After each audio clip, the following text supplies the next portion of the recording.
Hey everyone, Nut Free Mama here. Today I'm going to show you how to make Thin Mints. Okay, let's start off with our ingredients. First you're going to need 1 3/4 cup of flour, 3/4 cup of unsweetened cocoa powder, a half a teaspoon of baking soda, 1 teaspoon of salt, 1 cup of unsalted butter at room temperature, so that equals 2 sticks, a half a cup of sugar, 2 teaspoons of peppermint extract, and then you're also going to need 12 ounces of dark chocolate chips or some kind of dark chocolate to melt, and then with that you'll also need another 1 to 2 teaspoons of the peppermint extract, because you just want to add them as minty as you want.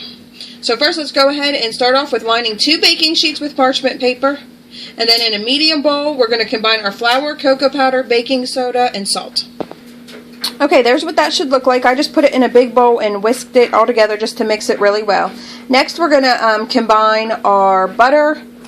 Make sure that is softened. If you want to go ahead and put that in the microwave for like 20 seconds or so, just don't melt it. So you want to take your butter and sugar and put that in a mix that with an electric mixer until it is light and fluffy. It says about 5 minutes. Okay, that's what it should look like after you beat it for 5 minutes. Now we're going to go ahead and add our 2 teaspoons of peppermint extract and just go ahead and stir that up again with your mixer. Okay, next I'm just going to go ahead and get all of that off the sides. You just want to scrape it with either a spatula, a knife, spoon, whatever you want. And then we are going to add our cocoa and flour mixture in there in 2 separate parts, and go ahead and combine that with a mixer as best you can, and then by hand. You want it just to be like a crumbly dough.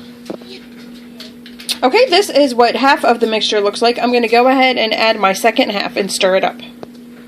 Okay, this is what it should look like. Next we are going to just get it out of there, form it into a ball, and then wrap it in plastic wrap and put it in the refrigerator for 30 minutes. Okay, this is what your dough should look like. I went ahead and formed mine into more of a disc. Now I'm going to go ahead and put that in the refrigerator for 30 minutes. Okay, 30 minutes is up. Now I went ahead and took my little dough ball out of the refrigerator. You want to lightly flour a surface. Actually, a little more than lightly flour those. You want to really cake it on. You just don't want this stuff it's really sticky. So go ahead and flour your surface and then preheat your oven to 350. We're going to go ahead and roll this out to about 1/4 inch thickness.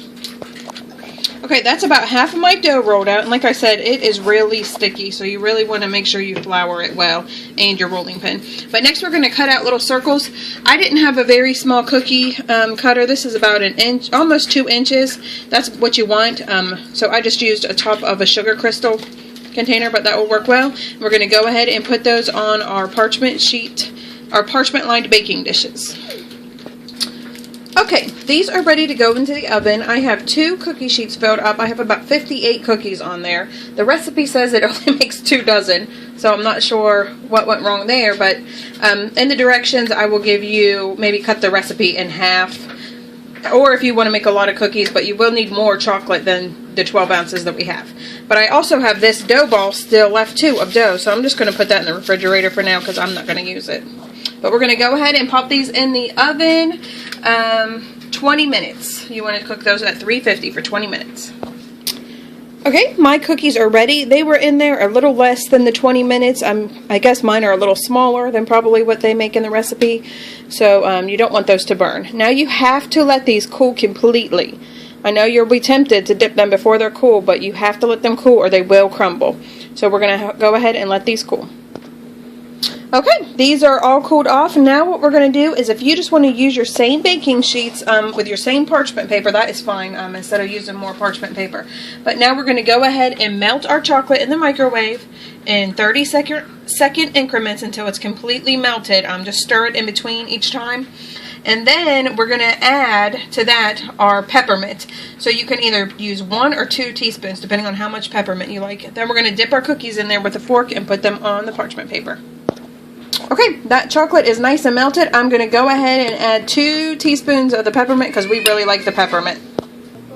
Okay, I was able to get 45 cookies completely dipped. And like I said, I did have probably 12 to 15 left over after that. So I am going to show you how to shorten the ingredients a bit. Because remember, we still had that big dough ball too. But you want to just go ahead and set those up in the refrigerator. And a little tip, the peppermint does make your chocolate kind of a weird consistency. So if you go ahead and add maybe a teaspoon of vegetable oil and mix that in, it helps a lot. That's what I did with mine. So we're going to have taste tester have a little taste. Okay, these should stay in the refrigerator actually a little longer, but we're going to have taste tester have a little taste. They are still a little gooey, the chocolate. Here, taste tester, have a little taste. Yum. Yum. Do you like it? Yeah. Okay, everyone, come and see us again. Bye.